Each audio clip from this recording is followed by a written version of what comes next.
Emma Matthews sat alone in the big school auditorium. Her fingers moved across the piano keys like they had done 1,000 times before. She did not need to see the keys. Her hands knew exactly where to go. They always did. The sound filled the empty room. It was a song her mother used to play when Emma was little. She remembered sitting on the floor of their old apartment listening. Back then, she did not understand why music made her mother cry sometimes. Now, at 15 years old, Emma understood.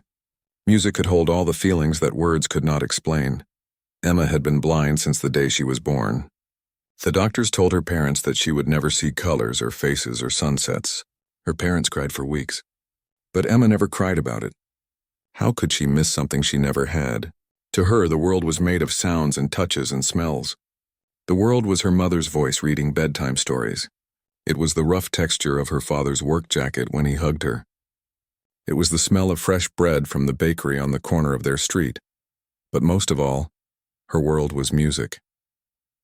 When Emma was 4 years old, something strange happened. Her family was eating dinner. The radio was playing in the kitchen. A classical piece came on, Mozart. Emma did not know the name back then. She just knew it was beautiful. After dinner, she walked to the old piano in their living room. Her small hands reached for the keys, and then she played the same song she had just heard. Every note was perfect. Every pause was in the right place. Her father dropped his coffee cup. Her mother stopped washing dishes. They both stared at their little girl who had never taken a single piano lesson. She was playing Mozart like she had practiced it for years. That was when they knew Emma was special. Her parents found her a piano teacher, right? Mrs. Anderson was an old woman who had taught piano for 40 years. She came to their house twice a week. At first, Mrs. Anderson did not believe Emma was really blind. How could a blind child play so well? But after the first lesson, she understood. Emma did not need her eyes. Her ears heard things that other people missed. She could tell if a note was even slightly wrong. She could feel the rhythm of a song in her bones. By the time Emma was 7, she could play anything after hearing it just one time. By the time she was 10, she had performed at small concerts around their town. People would clap and say nice things, but Emma always felt like they were clapping for the wrong reasons. They were not clapping because the music was good. They were clapping because a blind girl could play piano. She was like a trick at a circus. Look at what the blind girl can do. It made her feel small, so Emma stopped performing. She told her parents she did not want to do concerts anymore. Her mother was sad about this. Her father said it was okay. Mrs. Anderson understood. She kept teaching Emma anyway, not because Emma needed to perform, but because Emma needed music the way other people needed air. Now Emma was in high school. Riverside High School was big and loud and confusing. There were 800 students. Most of them did not know Emma's name. They just called her the blind girl when they thought she could not hear. But Emma could hear everything. She heard the whispers in the hallway. She heard people making jokes. She heard them speaking slowly to her like she was stupid. Being blind did not make her stupid. It just made her different. Emma had one real friend at school. Her name was Sarah Chen. Sarah had moved to town 2 years ago. She sat next to Emma in English class on the first day. While other students tried to avoid sitting near Emma, Sarah just said hello like Emma was any other person. They became friends quickly. Sarah never treated Emma like she was broken. She never grabbed Emma's arm without asking. She never spoke to her like she was a child. Sarah was just Sarah, and that was exactly what Emma needed. Every day at lunch, Emma and Sarah would walk to the auditorium together. Most students ate in the cafeteria. It was too loud for Emma. Too many voices talking at once. Too many trays clattering. Too many sounds mixing together until she could not think straight. So the principal gave Emma permission to spend lunch in the auditorium instead. Sarah always came with her. The auditorium had an old upright piano on the side of the stage. The piano was out of tune. Some of the keys stuck when you pressed them. But Emma loved it anyway. She would play while Sarah did her homework or read her books. Sometimes Sarah would talk about her day. Sometimes they would just sit in comfortable silence. Those lunch periods were the best part of Emma's day. Emma's music teacher at school was Mrs. Chen. She was Sarah's aunt. Mrs. Chen taught choir and music theory. She was younger than Mrs. Anderson. She had long black hair that she always wore in a braid.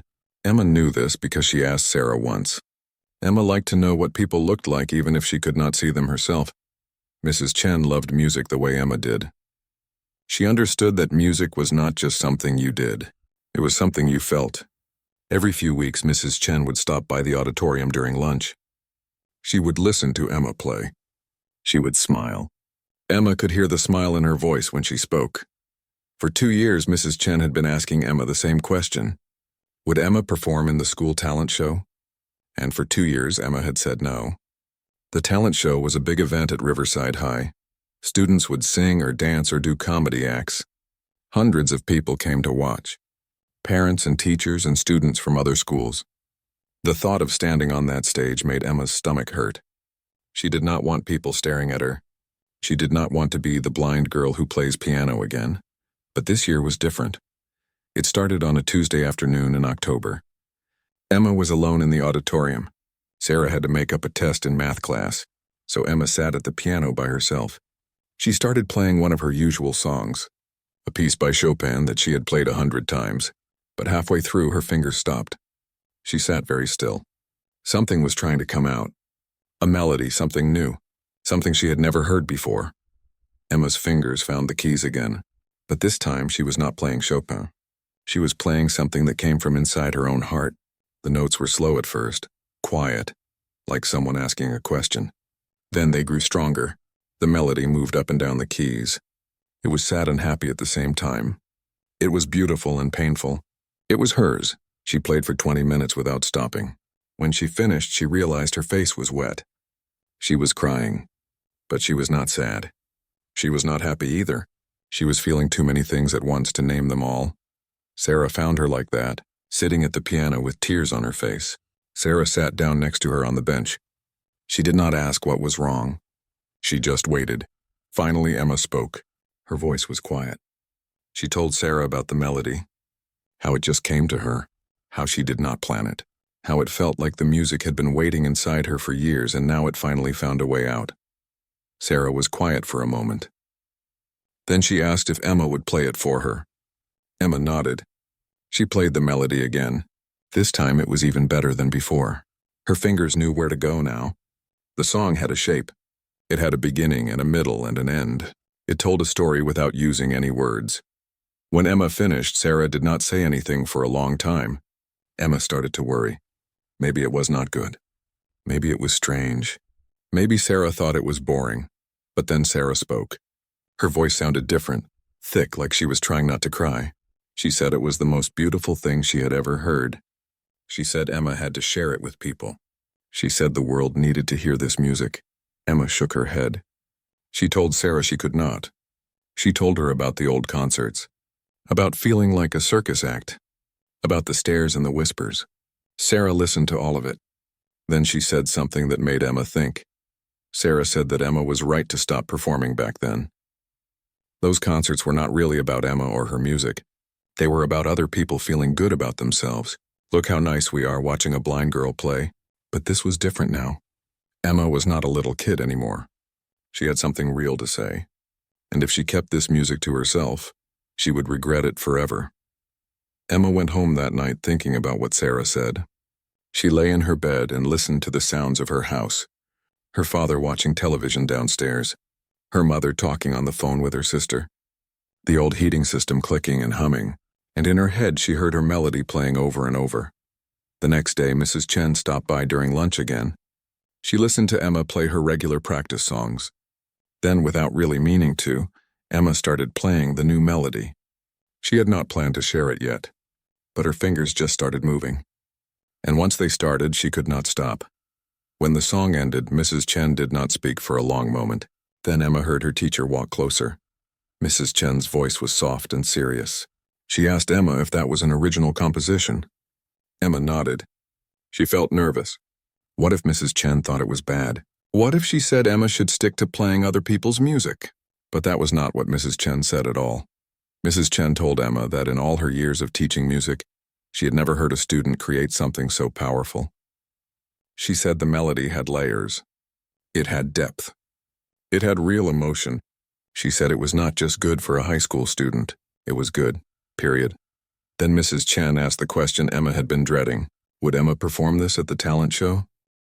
Emma's first instinct was to say no, to give all the same reasons she had given for the past 2 years. But something stopped her. That new melody inside her wanted to be heard. It was trying to tell a story. And what was the point of a story if you never shared it with anyone? Emma asked Mrs. Chen when the talent show was. Mrs. Chen said it was in 6 weeks. The first Friday in December. Emma asked how many people usually came. Mrs. Chen said at least 600. Sometimes more, 600 people. Emma felt sick just thinking about it. But then she thought about her melody, about how it made her feel when she played it, about how Sarah cried when she heard it, about what Mrs. Chen just said. This was not like those old concerts. This was not about being blind. This was about the music. Just the music. Emma took a deep breath. Then she said yes. Mrs. Chen was so surprised that she did not speak for a moment. Then she let out a little laugh. She asked if Emma was sure. Emma was not sure at all. But she nodded anyway. Sarah screamed when Emma told her. Right there in the auditorium, Sarah actually screamed with excitement. Then she hugged Emma so hard that Emma almost fell off the piano bench. Sarah said she was proud of her. She said this was going to be amazing. She said everyone was going to love it. Emma hoped Sarah was right. But deep down she was terrified. That night Emma told her parents about her decision. They were eating dinner, chicken and rice and green beans. Emma waited until everyone had food on their plates. Then she just said it. She was going to perform at the school talent show.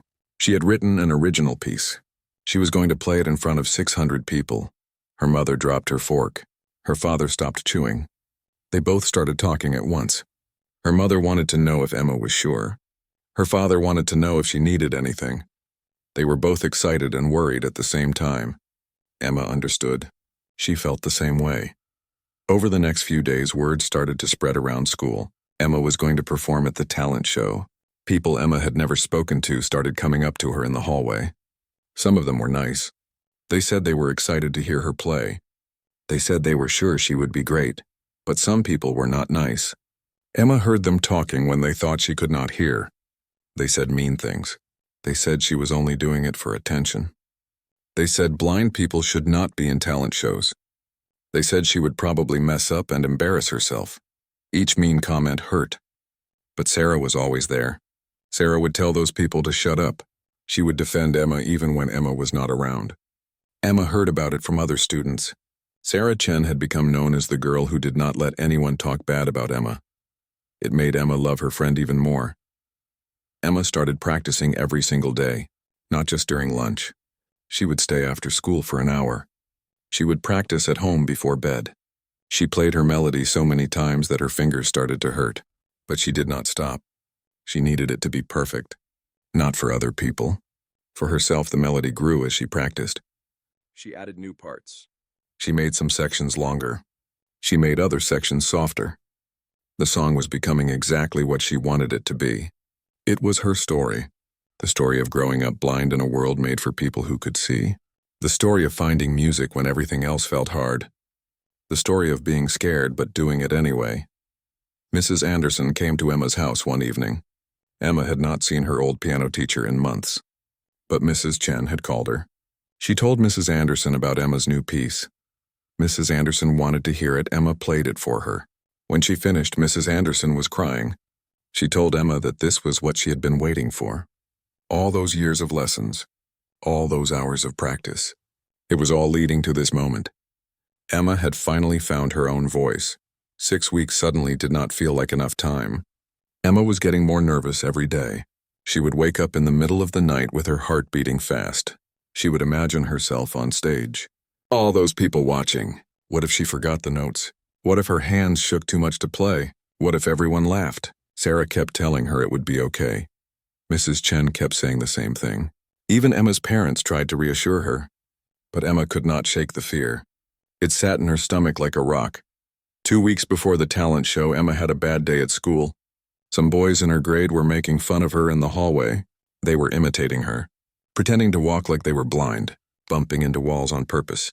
Everyone around them was laughing. Emma heard all of it. She kept walking. She did not let them see her cry. But when she got to the auditorium for lunch, she broke down. Sarah held her while she sobbed. Emma said she could not do the talent show. She said she was stupid for thinking she could. She said everyone was going to laugh at her just like those boys. Sarah let her cry. Then she said something that Emma would never forget. Sarah said that those boys were cruel because they were small inside. They had nothing special about them, so they tried to make other people feel small too. But Emma was not small. Emma was big.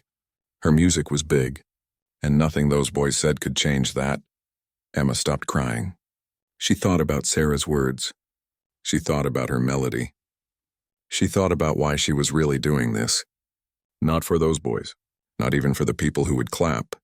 She was doing it for herself, because she had something to say, and she was finally brave enough to say it. Emma wiped her face. She sat down at the piano, and she played her melody again, this time with more feeling than ever before. The talent show was now 2 weeks away, and Emma was ready. The next 2 weeks passed both too quickly and too slowly. Emma practiced until her hands ached. She practiced until she could play her melody in her sleep. She practiced until every note was exactly right. But no matter how much she practiced, the fear never fully went away. Mrs. Chen helped Emma prepare in other ways too. She explained how the stage would be set up, where the piano would be, how many steps from the wing to the piano bench. Mrs. Chen walked Emma through it after school one day. She let Emma feel the stage with her hands and feet. She let Emma count the steps. Emma needed to know these things. On the night of the show, everything would be different. The lights would be bright. The audience would be loud. Emma needed to be ready. Sarah helped too. Every day at lunch, she would describe things to Emma. She told her what other students were saying about the talent show. Most people were excited. The talent show was always popular. This year, 20 students had signed up to perform. There would be singers and dancers. There would be a magic act. There would be a comedy group. And there would be Emma. Some students had started calling Emma's performance the secret act. Nobody had heard her new melody except Sarah, Mrs. Chen, and Mrs. Anderson. Emma had kept it that way on purpose. She did not want people to have expectations. She did not want them to judge it before they heard it. She wanted the music to speak for itself. At home, Emma's parents tried to be supportive without being too much. Her mother wanted to invite the whole family to come watch, aunts and uncles and cousins. But Emma said no. She told her mother that she was already nervous enough. Having the whole family there would make it worse. Her mother understood. She promised it would just be her and Emma's father in the audience. Emma's father had a different way of helping. He was not good with emotional talks, but every evening after dinner, he would sit with Emma while she practiced. He never said much. He just listened, and somehow that helped more than words could. When Emma finished playing, her father would nod. He would say it was good, and Emma believed him because her father never lied. 1 week before the talent show, something unexpected happened. A girl named Jessica came up to Emma in the hallway. Jessica was popular. She was pretty and smart, and everyone liked her. She had never spoken to Emma before, not in 3 years of high school. Jessica asked if she could talk to Emma for a minute. Emma said okay. She expected Jessica to say something mean, or maybe to ask her to drop out of the talent show. But that was not what Jessica said. Jessica told Emma that she was also performing in the talent show. She was going to sing. She said she had been practicing for months, but she was terrified. She could not sleep at night. Her hands shook when she thought about it. She told Emma that she heard Emma was performing too, and Jessica wanted to know how Emma was dealing with the fear. Emma was surprised. Jessica seemed so confident all the time. It was strange to think that someone like Jessica could be scared of anything. Emma thought about her answer carefully. Then she told Jessica the truth. She said she was scared too. She said she was scared every single day, but she was doing it anyway. Because sometimes the things that scare you are the things you need to do most. Jessica smiled. She thanked Emma. Then she said something that made Emma feel warm inside. Jessica said she had always thought Emma was brave, not because she was blind, but because she never let it stop her from doing anything. Jessica said she wished she could be more like that. After Jessica walked away, Sarah whispered to Emma.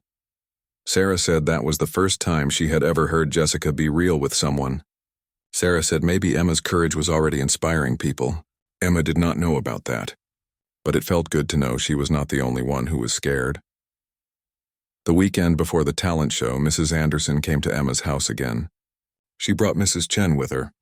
They wanted to hear Emma play her piece one more time. Emma sat at her family's piano in the living room. Her parents sat on the couch. The two teachers stood nearby, and Emma played. This time she did not just play the notes.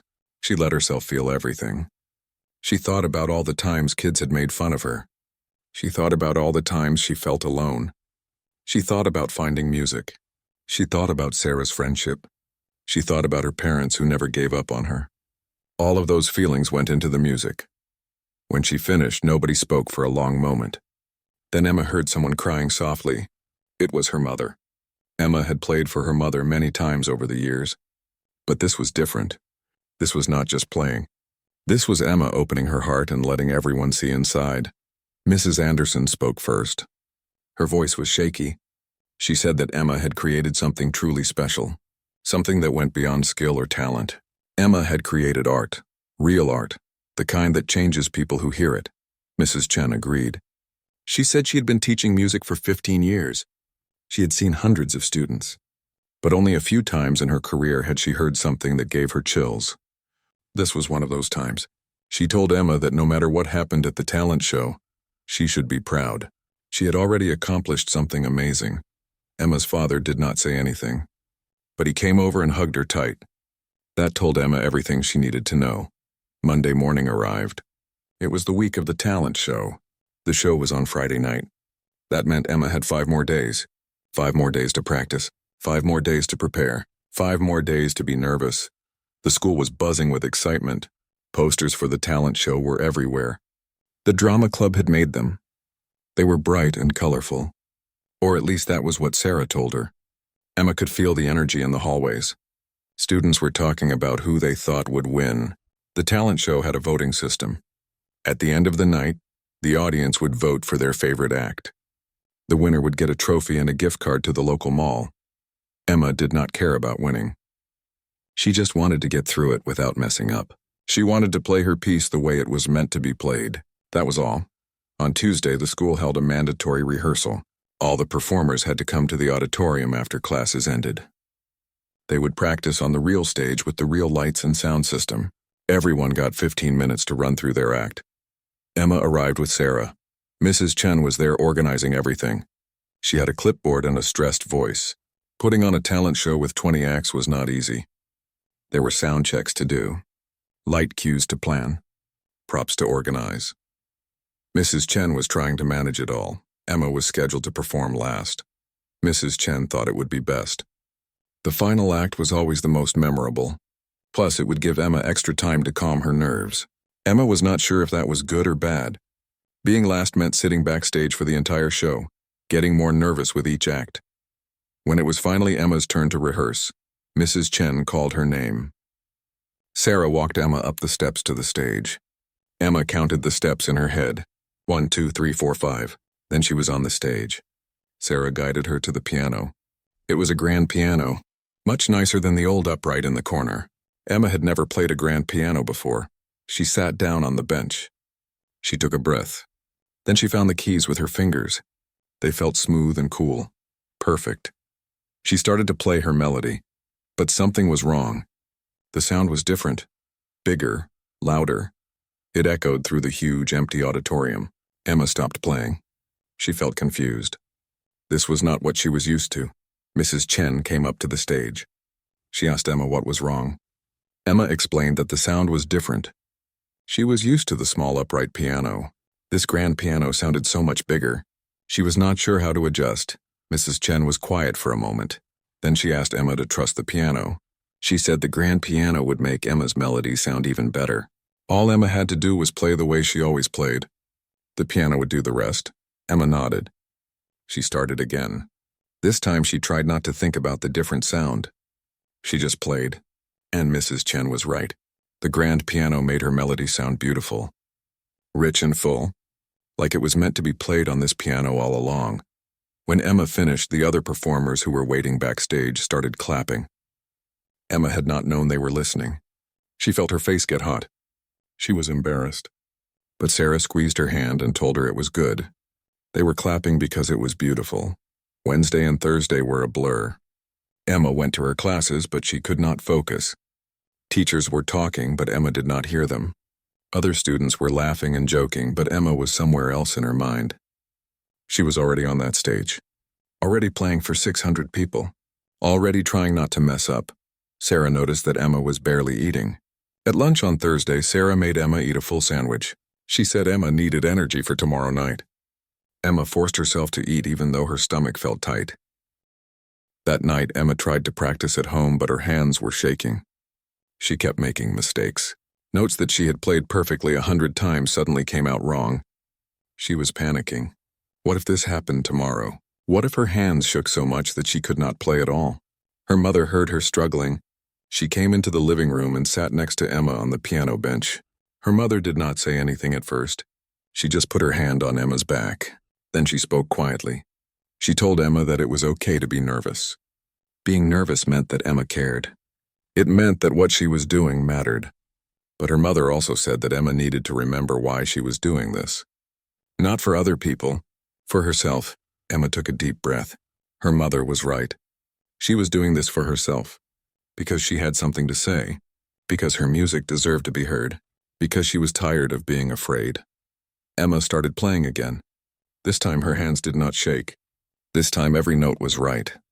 Friday morning came too fast. Emma woke up before her alarm. She lay in bed listening to the sounds of her house. Her father was already up making coffee. She could hear the coffee maker bubbling. She could hear him humming to himself. Normal morning sounds, but this was not a normal morning. Emma got ready for school slowly. She picked out her favorite shirt. It was soft and dark blue, or at least, that was what her mother told her when they bought it. Emma liked how it felt against her skin. She wanted to be comfortable tonight. At school, Emma could barely focus on anything. Her teachers must have known about the talent show because they did not call on her in class. Sarah stayed close to her all day. During lunch, they did not go to the auditorium. Instead, they sat outside on a bench. Sarah talked about random things, her weekend plans, a movie she wanted to see. She was trying to distract Emma. Emma appreciated it. The final bell rang at 3 o'clock. The talent show would start at 7. That gave Emma 4 hours. 4 hours to go home. Eat dinner. Get ready.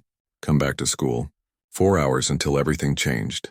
Emma's mother picked her up from school. Usually Emma took the bus. But today was special.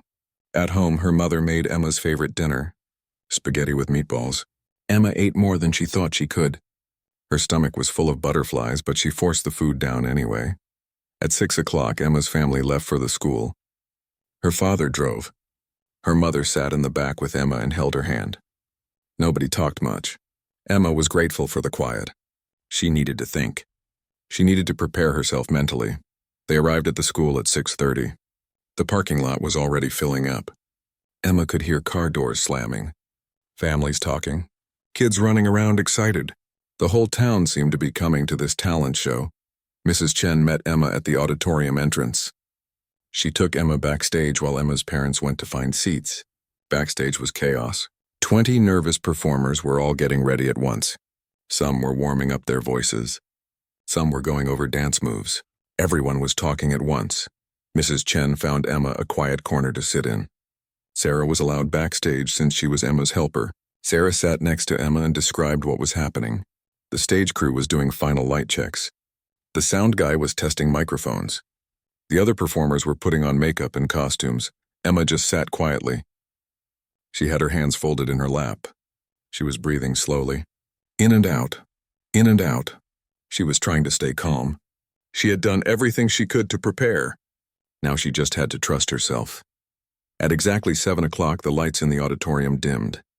Emma could hear the audience getting quiet. The show was starting. Principal Morrison came out to welcome everyone. He thanked them for coming. He said the school was proud of all the performers. Then he introduced the first act. The show began. Emma sat backstage listening to each performance through the curtain. First was a group of girls singing a pop song. They were good. The audience clapped loudly. Then came a boy doing a comedy routine. He was funny. People laughed. Then a dance group. Then someone playing guitar. Then Jessica singing. Her voice was beautiful. Emma was happy for her. Act after act after act. Emma lost count. She was too nervous to focus. Her hands were cold. Her heart was beating fast. She kept going over her melody in her head, making sure she remembered every note, every pause, every detail. Finally, after what felt like hours, Mrs. Chen appeared at Emma's side. She whispered that Emma was next. The second-to-last act was finishing up. It was almost time. Sarah helped Emma stand up. Emma's legs felt weak. Sarah walked her to the stage entrance. They stood in the wing waiting.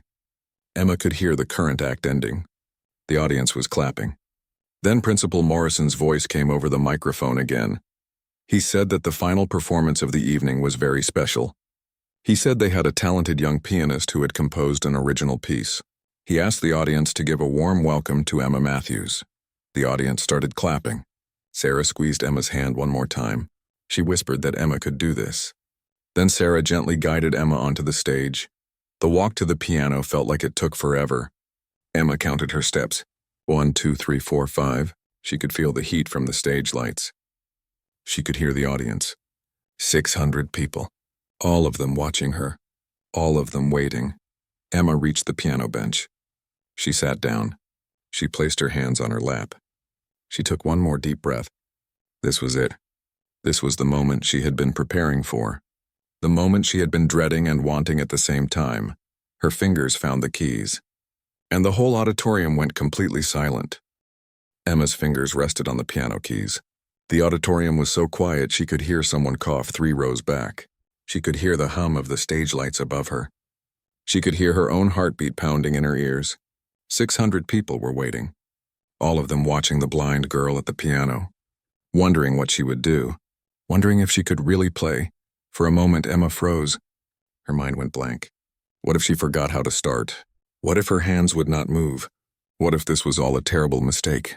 Then she remembered something Mrs. Anderson had told her years ago. Music is not about the notes on the page.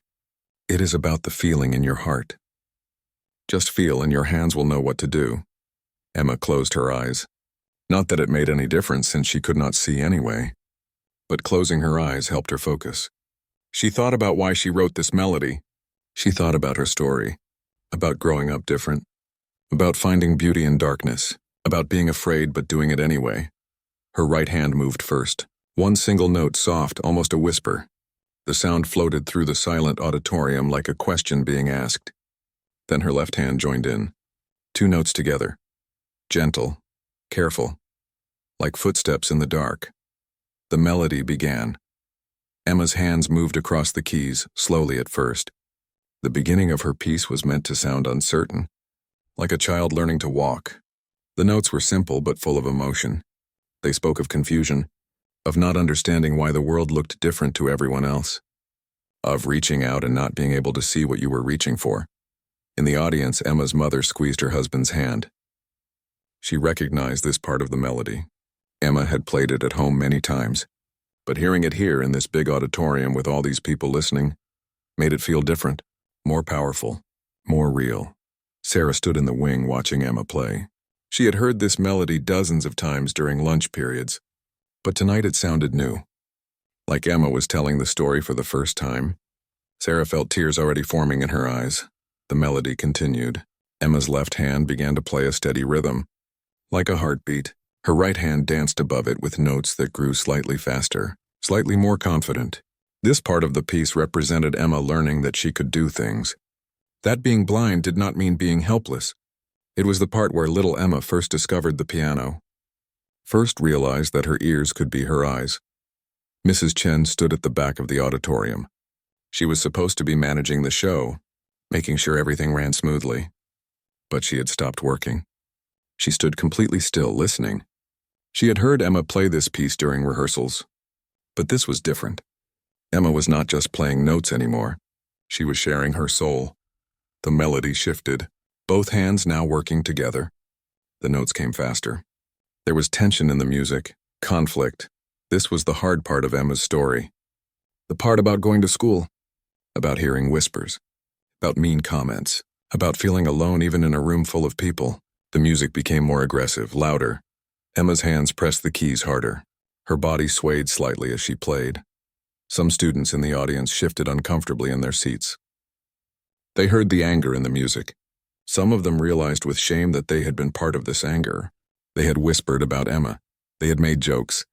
They had treated her like she was less than them. The music was making them face what they had done. One of those students was Marcus. He was a junior. He had made fun of Emma just last week. He and his friends had laughed about her in the hallway. Now, sitting in the auditorium listening to her music, Marcus felt sick. He had never thought about how his words might hurt. He never thought about Emma as a real person with real feelings. She was just the blind girl to him. But this music was showing him the truth. Emma was not just a blind girl. She was a person. A person he had hurt. The melody climbed higher on the keys. The notes became sharp, almost painful to hear. This was the climax of the difficult part. This was Emma playing about the worst moments. The times she cried alone in her room. The times she wanted to give up. The times she wondered why she had to be different. Emma's mother was crying now. She tried to cry quietly so she would not disturb anyone, but tears were streaming down her face. She remembered all those nights she heard Emma crying through her bedroom door. All those times she felt helpless as a parent. All she could do was hold her daughter and tell her it would be okay. But sometimes it did not feel okay. Sometimes it felt impossible. Then suddenly the music changed. The aggressive notes softened. The tension began to release. Emma's hands slowed down. The melody became gentler, sweeter. This was the turning point in her story. This was when Emma found hope. When she realized that being different did not mean being broken. When she understood that her blindness was part of her, not all of her. The right hand played a simple melody now. Almost like a lullaby. It was beautiful and sad at the same time. The left hand supported it with soft chords. Together they created something that felt like acceptance, like peace, like coming home after a long journey. Sarah was openly crying now. She did not bother to wipe her tears. She just let them fall. This part of the music was about friendship, about people who saw Emma for who she really was. Sarah knew she was part of this story. She was part of what helped Emma find hope. And that made her heart feel so full it might burst. The melody continued to build. But this time it was not building toward anger or pain. It was building toward joy. The notes came faster again, but they were lighter, happier. Emma's fingers flew across the keys with confidence, with freedom. This was Emma playing about music itself, about discovering that she had a gift, about realizing that her difference gave her something special. Principal Morrison stood near the back door. He had been principal of Riverside High for 20 years. He had seen hundreds of talent shows, thousands of performances, but he had never heard anything like this. This was not a high school talent show anymore. This was art, real art, the kind that made you forget where you were, the kind that made you feel things you did not know you could feel. The melody reached its peak, both hands working together in perfect harmony, playing complex patterns that somehow sounded simple and natural. The music filled every corner of the auditorium. It wrapped around every person there. It made them feel what Emma felt, made them see what Emma could not see, made them understand what Emma wanted them to understand. Jessica sat in the audience 3 rows from the front. She had performed her song earlier. She thought she had done well. The audience had clapped nicely. But now, listening to Emma, Jessica realized what real performance meant. It was not about having a pretty voice or hitting the right notes. It was about truth. Emma was playing her truth, and it was more powerful than anything Jessica had ever done. The melody began to slow. Emma's hands moved more gently now. The piece was coming to its conclusion, but it was not a sad ending. It was a hopeful one. The notes became simpler again, like the beginning, but they were different now. They were not uncertain anymore. They were calm, content. Sure. This final part of the melody was about Emma accepting herself, about understanding that her journey was hard but it made her who she was, about being grateful for the people who loved her, about being ready to share her gift with the world. Emma's mother had stopped crying. She was smiling now. She could hear the hope in this final section. She could hear her daughter's strength. All those years of worry, all those nights of prayer, they had led to this moment. To Emma sitting on a stage, sharing her story, showing everyone that she was not broken. She was beautiful. The melody resolved with a series of gentle chords. Emma's hands moved slowly, carefully, Each note clear and pure. She was bringing the piece home. Bringing the story to its natural end, the final chord was simple. Just 3 notes played together. Emma held them. Let them ring out. Let them fill the space. The sound seemed to last forever, floating through the air, touching every person there. Then Emma's hands lifted from the keys. The sound faded slowly, getting quieter and quieter until it disappeared completely, and then there was silence. Complete and total silence. Emma sat very still on the piano bench. She did not know what to do. She had finished playing, but no one was making any sound. No one was clapping. No one was moving. Had something gone wrong? Had she made a mistake? Had it been terrible? The silence continued. 1 second, 2 seconds, 3 seconds. It felt like an eternity. Emma's heart sank. She had failed. Everyone hated it. They were sitting there in shock at how bad it was. She wanted to run off the stage. She wanted to disappear. Then Emma heard something. A single clap, sharp and clear. Then another. Then another. Then suddenly the entire auditorium exploded with sound. People were clapping. No, not just clapping. They were applauding loudly. Enthusiastically, the sound was deafening. Emma had never heard anything so loud in her life. It was like a wave crashing over her. But it was more than just clapping. Emma heard movement rustling. People were standing up. She could hear chairs pushing back, feet shuffling. They were giving her a standing ovation. All 600 people. Emma sat frozen at the piano bench. She could not believe what was happening. People were cheering now. Some were shouting. She heard someone yell, "Bravo!" She heard someone else whistle. The applause went on and on. It did not stop. In the audience, Emma's father had tears streaming down his face. He was not a man who cried often, but he could not help it. His daughter had just done something incredible, something he would remember for the rest of his life. He clapped until his hands hurt, and still he kept clapping. Marcus, the boy who had made fun of Emma last week, was standing and clapping harder than anyone around him. His face was red. He was crying too. He did not care who saw. That music had broken something inside him, some hard shell that had been protecting his heart. He wanted to find Emma after the show. He wanted to apologize. He wanted to tell her he was sorry for being so cruel. Sarah ran onto the stage. She did not ask permission. She just ran to Emma and wrapped her arms around her friend. Sarah was sobbing. She whispered in Emma's ear. She told Emma that everyone was standing. Every single person. She told Emma it was the most beautiful thing she had ever heard. She told Emma that she was proud to be her friend. The applause continued. It went on for so long that Principal Morrison did not try to stop it. He just let it happen. This was a moment that none of these students would forget. This was something special. Mrs. Chen was crying and clapping at the same time. She had believed in Emma. She had known Emma had something special. But even she had not expected this. This was beyond what she imagined. Emma had not just played music. She had created an experience. She had moved hundreds of people. She had changed them. Finally, after what felt like forever, the applause began to die down. People started to sit back down, but they were still talking, buzzing with energy, looking at each other with wide eyes. What did we just hear? That was incredible. Did you hear that? I have never heard anything like that. Sarah helped Emma stand up. She guided her off the stage. Emma's legs felt like jelly. She could barely walk. Everything felt like a dream. A wonderful, terrifying, amazing dream. Backstage was chaos. The other performers surrounded Emma. They were all talking at once, congratulating her, telling her it was beautiful, telling her she was amazing. Emma could not process it all. There were too many voices, too much happening. Mrs. Chen rescued her. She gently moved the other students aside and led Emma to a quiet corner. She asked Emma if she was okay. Emma nodded. But she was shaking. Her whole body was shaking. Mrs. Chen hugged her. She told Emma that what she just did was extraordinary. She told Emma she should be proud. There was still one more performer after Emma, a boy doing a magic act. He went on stage and did his tricks. He was good. The audience clapped. But everyone knew that the talent show was already over.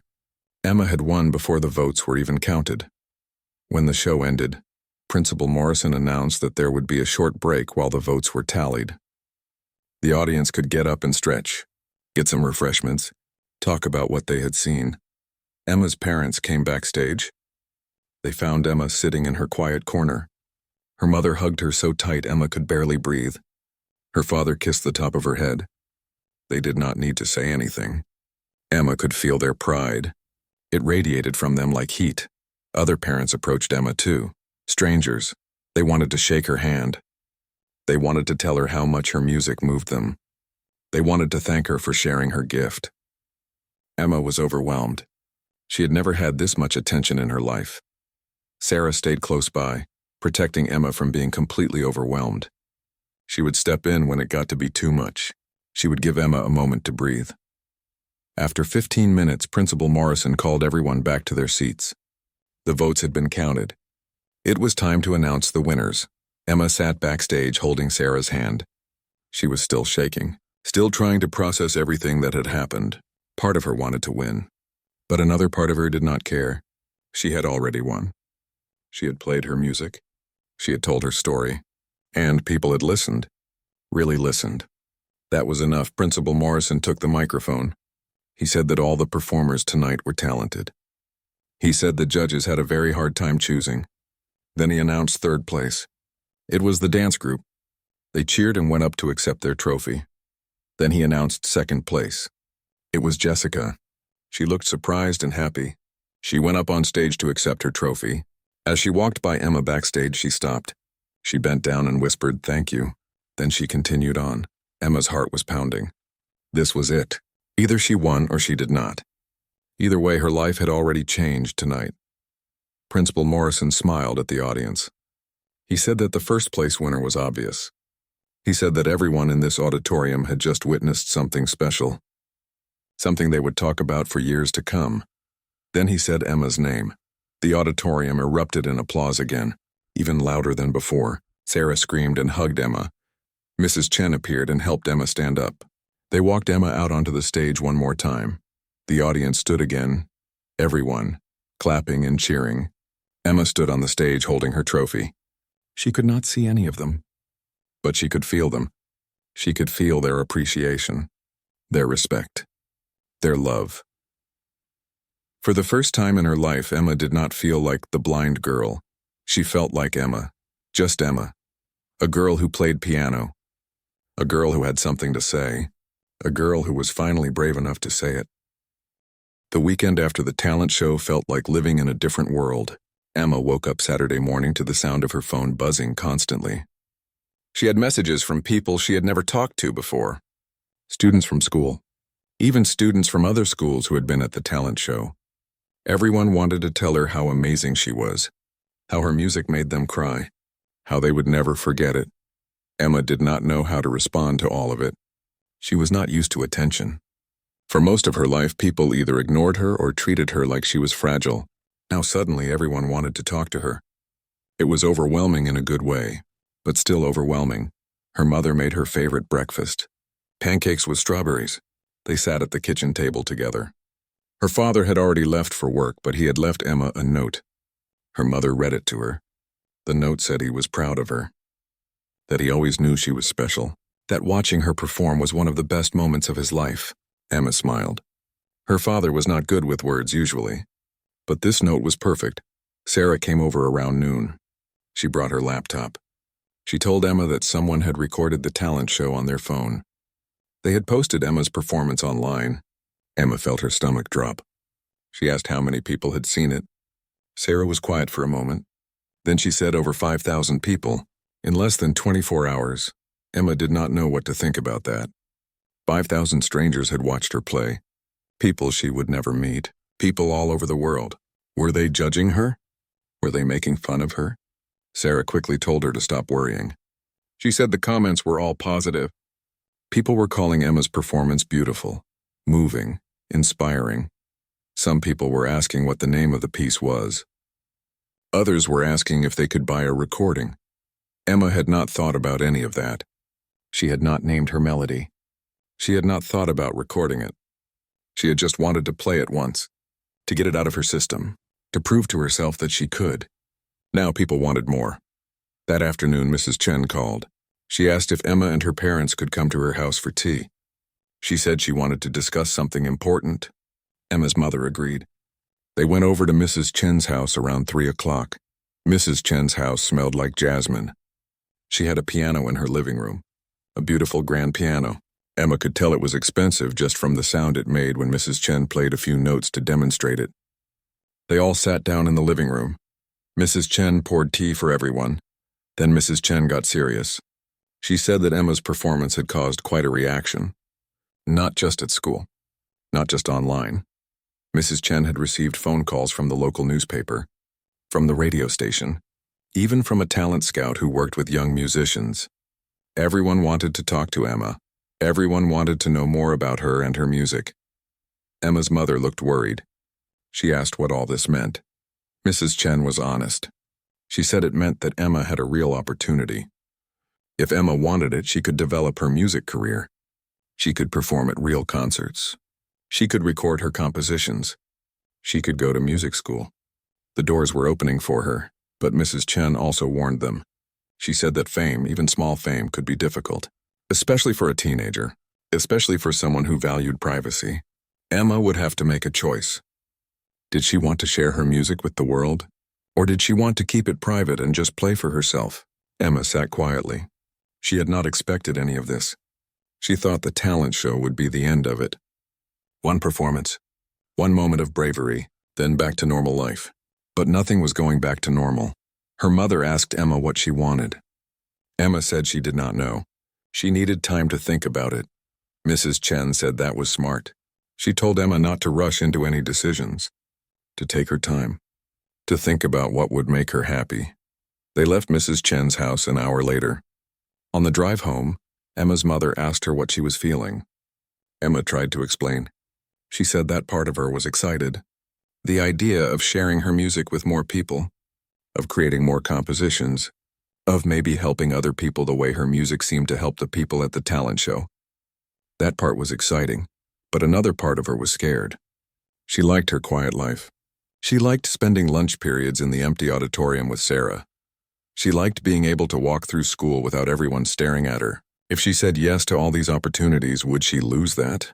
Would she become someone she did not want to be? Her mother listened. Then she said something wise.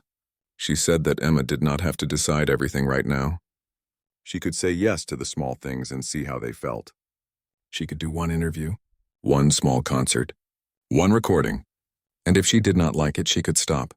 She did not owe anyone anything. That made Emma feel better. She did not have to commit to a whole career right now. She could just take things one step at a time. Monday at school was strange. Emma was used to walking through the hallways and being mostly invisible. Sometimes people would stare at her because she was blind, but mostly they just ignored her. Today was completely different. People called out to her. They wanted to high-five her. They wanted to tell her they were at the talent show. They wanted to be her friend. Some of it felt genuine. Some of it felt fake. Emma could tell the difference. Some people were being nice because they really appreciated her music.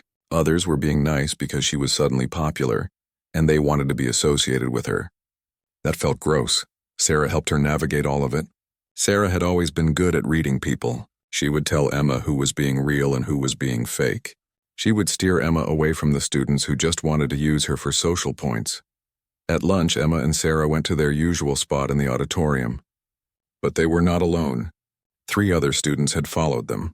Emma recognized their voices. One was Jessica. One was Marcus, the boy who had made fun of her before. And one was a girl named Lily who Emma had never spoken to. Jessica asked if they could sit with Emma and Sarah. Sarah looked at Emma, letting her decide. Emma thought about it. Then she said yes. The 5 of them sat together. It was quiet at first, awkward. Then Jessica spoke. She thanked Emma again for inspiring her. She said that watching Emma perform made her realize what real courage looked like. She said she wanted to be braver in her own life. Then Marcus spoke. His voice was shaky. He apologized to Emma. He said he had made fun of her. He said he was ashamed of himself. He said her music made him realize how wrong he had been. How cruel. He asked if Emma could forgive him. Emma was quiet for a moment. Part of her wanted to stay angry at Marcus. He had hurt her. Many times. But another part of her understood that people could change. Her music had changed him. She could hear it in his voice. So she said yes. She forgave him. But she also told him that he needed to think before he spoke, that his words had power, that he could choose to use that power to hurt people or to help them. Marcus promised he would do better. He sounded like he meant it. Lily spoke last. She said she had been bullied too, not for being blind, but for being overweight. She said kids had made fun of her for years. She said Emma's music made her feel less alone. It made her realize that everyone had pain. Everyone had struggles. And that was okay. That was part of being human. The five of them talked for the whole lunch period. By the end, Emma felt like she had 3 new friends. Real friends. Not people who wanted something from her. Just people who understood her. That week, Emma agreed to do one interview. It was for the local newspaper. A reporter named Ms. Johnson came to Emma's house on Wednesday afternoon. She was kind. She asked gentle questions. She wanted to know about Emma's life. About her music. About the talent show. Emma answered honestly. She talked about being blind. About finding piano when she was little. About writing her melody. About being scared to perform. Ms. Johnson listened carefully. She did not treat Emma like she was special because she was blind. She treated her like she was special because she was talented.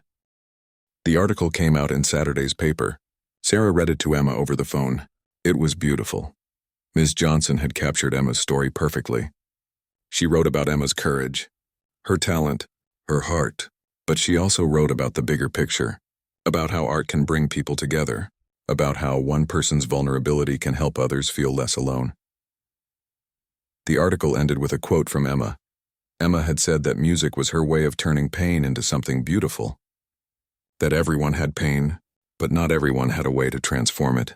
She was grateful that she had found her way. After the article came out, more opportunities came. A local concert hall asked if Emma would perform at their youth showcase next month. A music teacher from the university asked if Emma would consider taking advanced lessons. A small record label asked if Emma wanted to record her melody professionally. Emma talked about each opportunity with her parents and Mrs. Chen. Together, they decided which ones to say yes to. Emma agreed to the concert at the local hall. It was small and community-focused. It felt safe. She agreed to the advanced lessons. She wanted to keep learning. She wanted to get better. But she said no to the record label. That felt too big. Too soon, maybe someday. But not yet. The weeks after the talent show changed Emma's life in other ways too. Teachers treated her differently. They asked her to share her thoughts more in class. They seemed to value her opinions in a new way. Emma was not sure how she felt about that. She had always had thoughts and opinions. Why did they only matter now? But some changes were good. The school started a music club. Mrs. Chen asked Emma to help lead it. Students who wanted to write their own music could come and share. Emma could give feedback. She could help them develop their ideas. Emma loved this. She loved helping other people find their voice the way she found hers. Sarah was happy that Emma was getting recognition. But Sarah also made sure Emma did not forget who she was. Sarah would remind Emma to take breaks, to not let all the attention go to her head, to remember that she was still just Emma, still the same girl who ate lunch in the auditorium, still the same girl who loved bad jokes and strawberry ice cream. One day about a month after the talent show, Emma was practicing in the auditorium during lunch. She was working on a new melody, something different from the first one. This one was lighter, happier. It was about friendship, about the people who had supported her. She was so focused on playing that she did not hear someone come in. When she finished the section she was working on, she heard clapping. She turned toward the sound. A voice she did not recognize said hello. The voice belonged to a man. He introduced himself as David Park. He said he was a professor at the State Music College.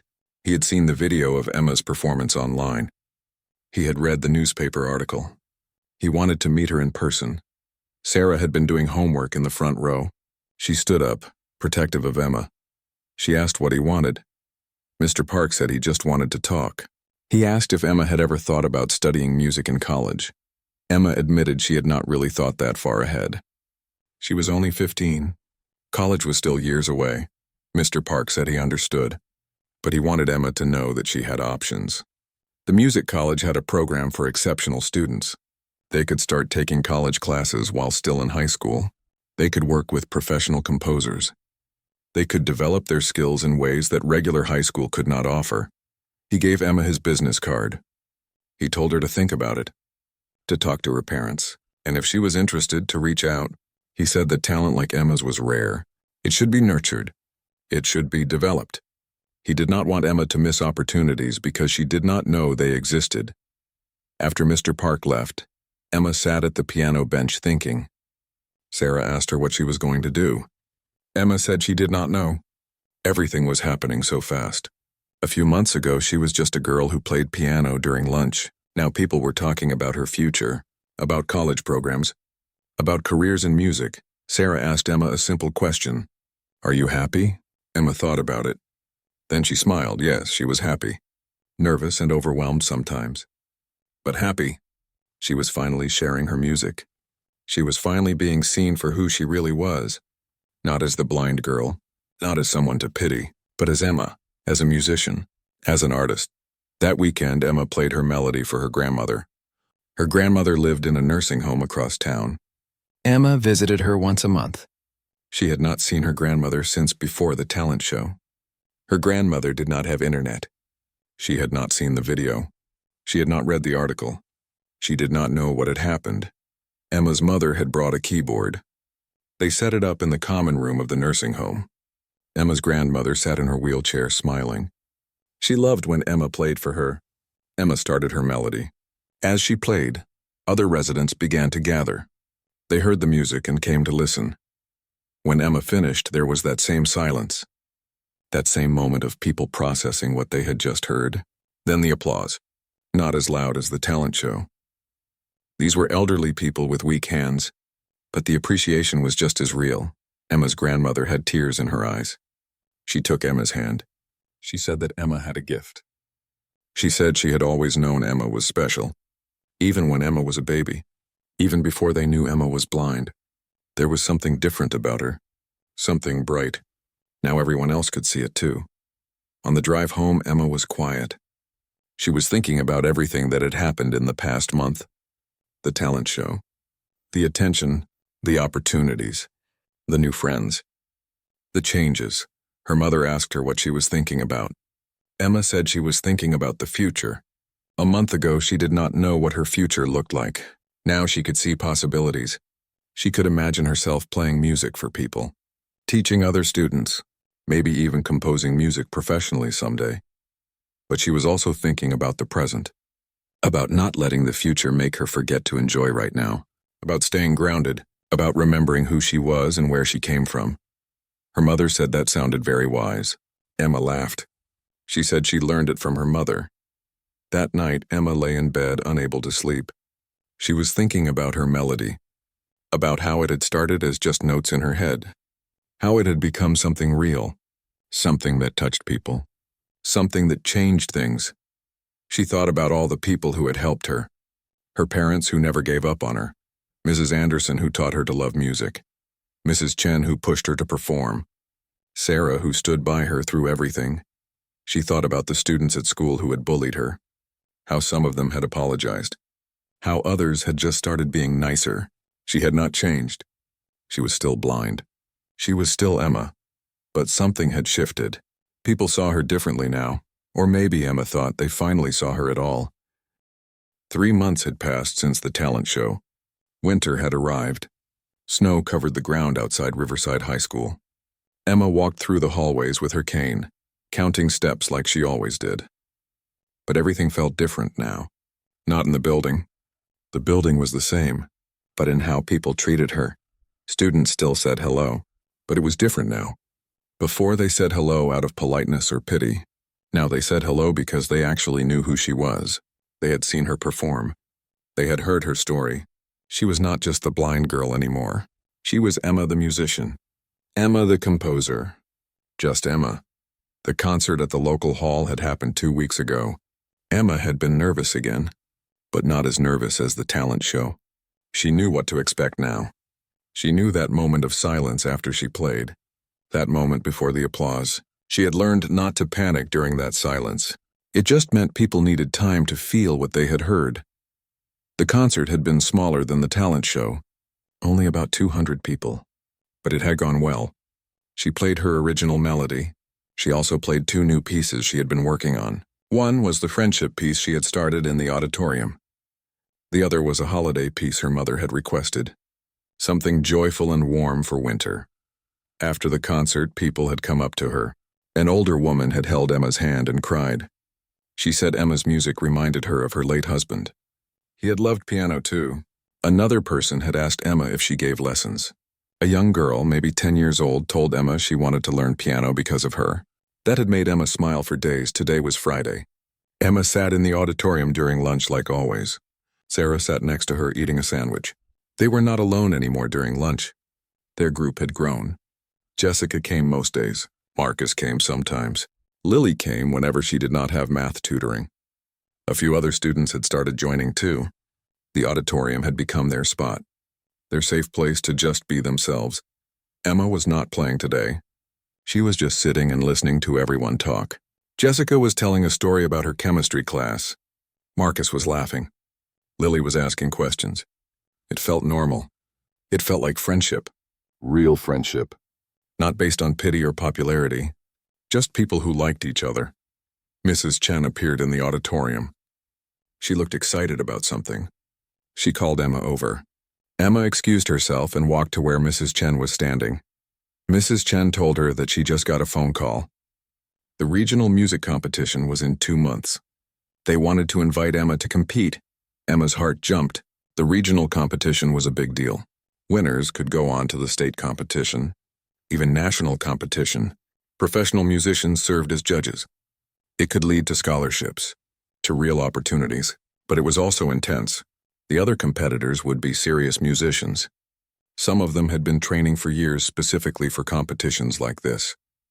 Mrs. Chen said Emma did not have to decide right now. She could think about it, talk to her parents.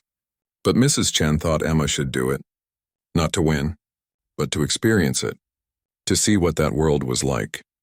To test herself against other talented musicians, Emma said she would think about it. Mrs. Chen hugged her and left. Emma walked back to her friends. She told them about the competition. They all got excited. Sarah said Emma should definitely do it. Jessica agreed.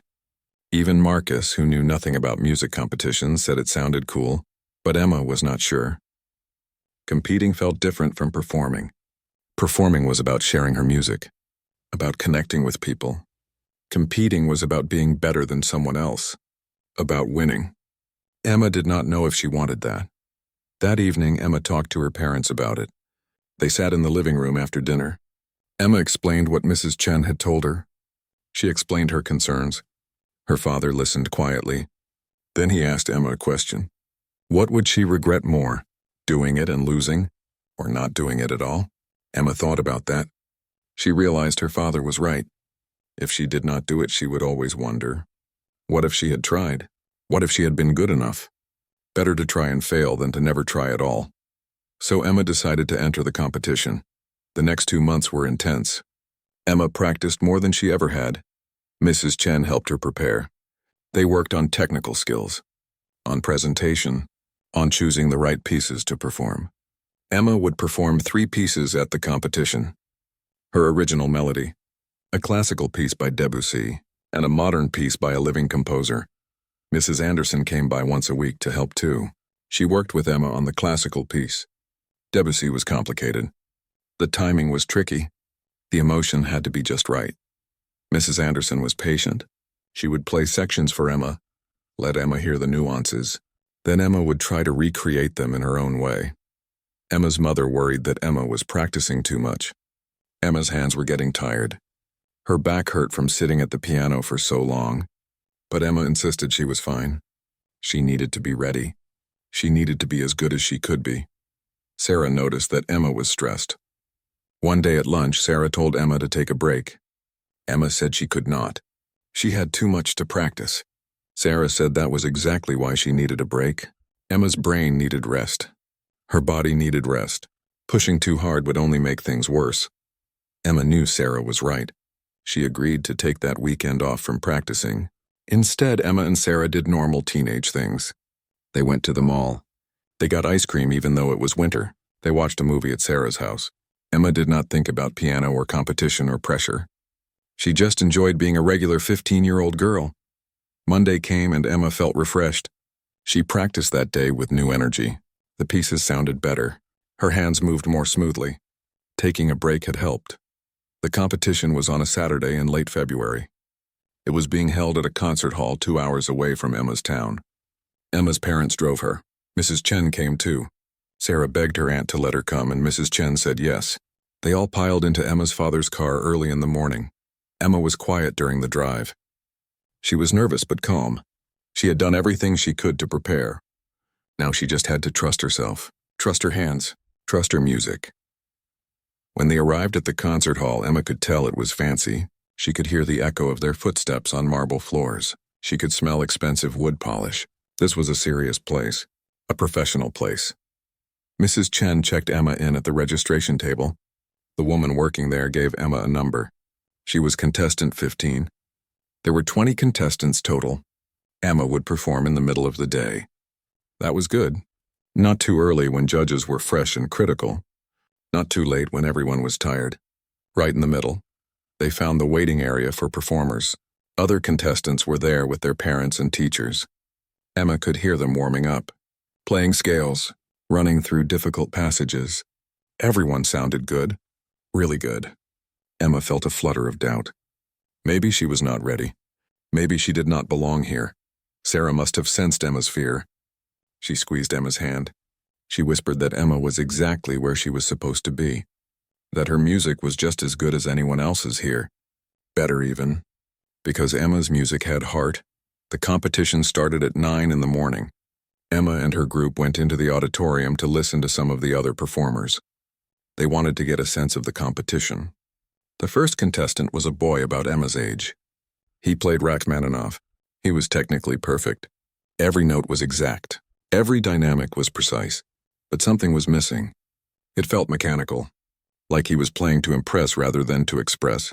The second contestant was a girl, maybe 17 or 18. She played Chopin. She was beautiful, emotional. Her playing made Emma feel things. That was what music should do. Emma thought this girl might win. They listened to a few more performers. All of them were talented. Some were technical. Some were emotional. Some were both. Emma was getting more nervous with each performance. These people were serious musicians. Emma was just a high school student who wrote a melody for a talent show. Mrs. Chen must have noticed Emma's anxiety. During a break, she pulled Emma aside. She reminded Emma why they were here.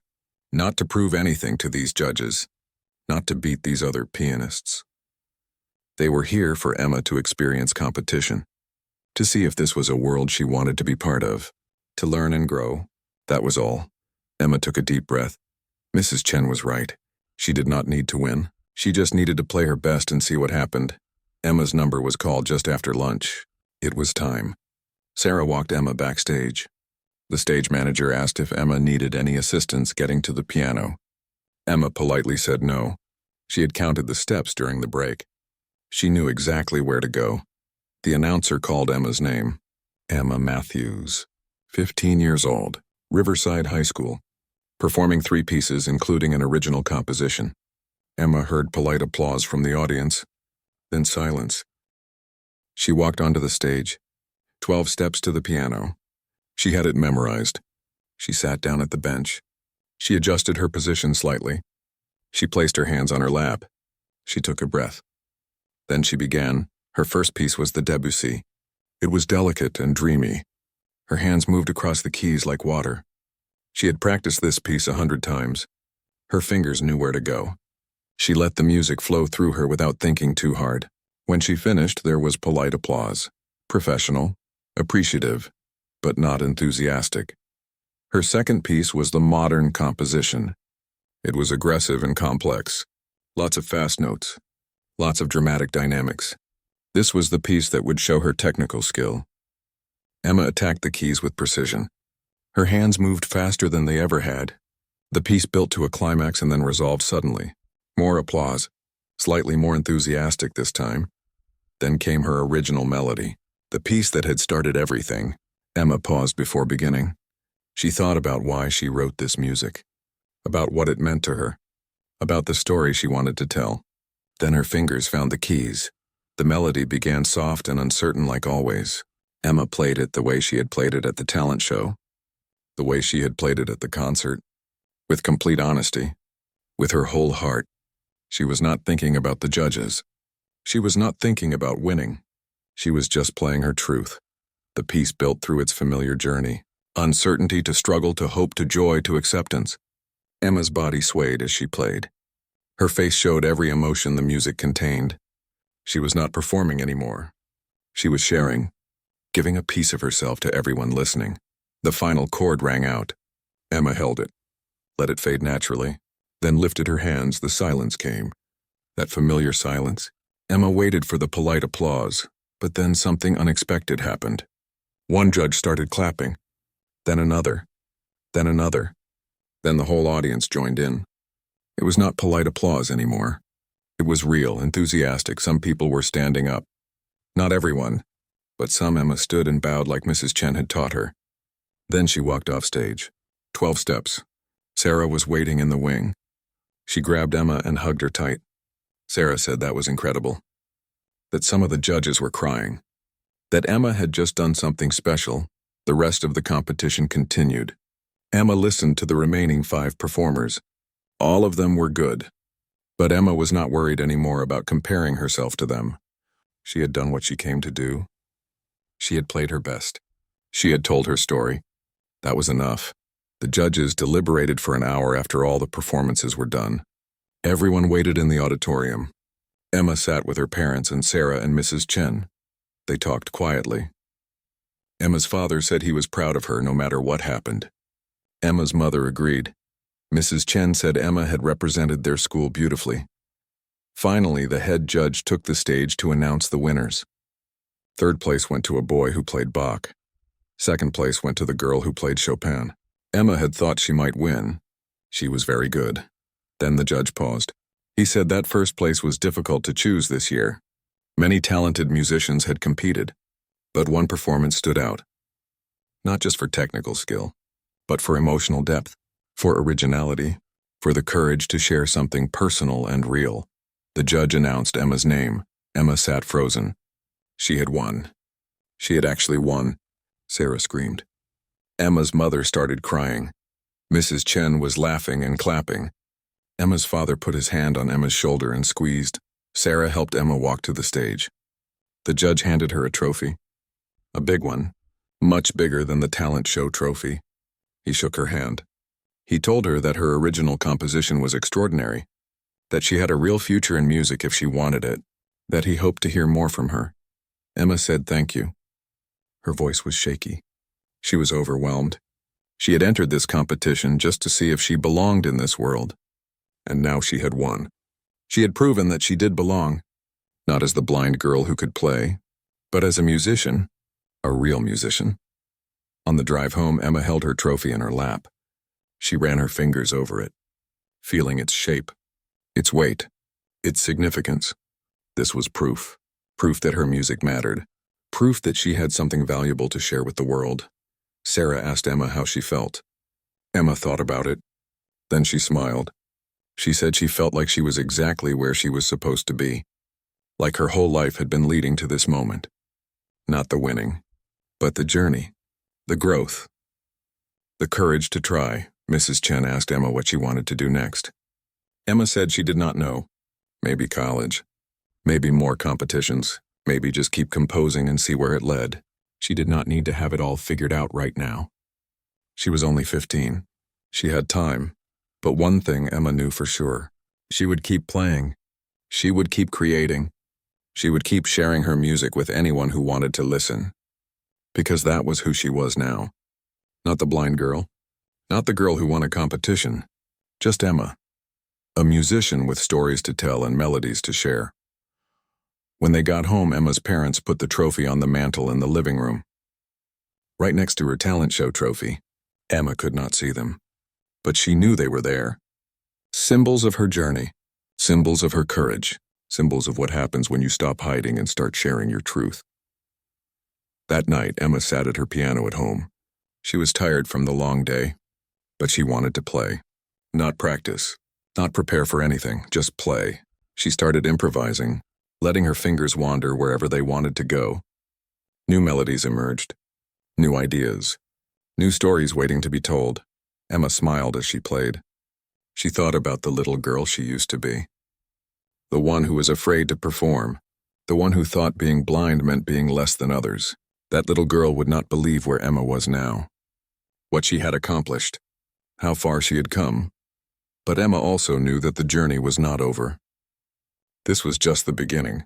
She had so much more music inside her, so many more stories to tell, so many more people to reach.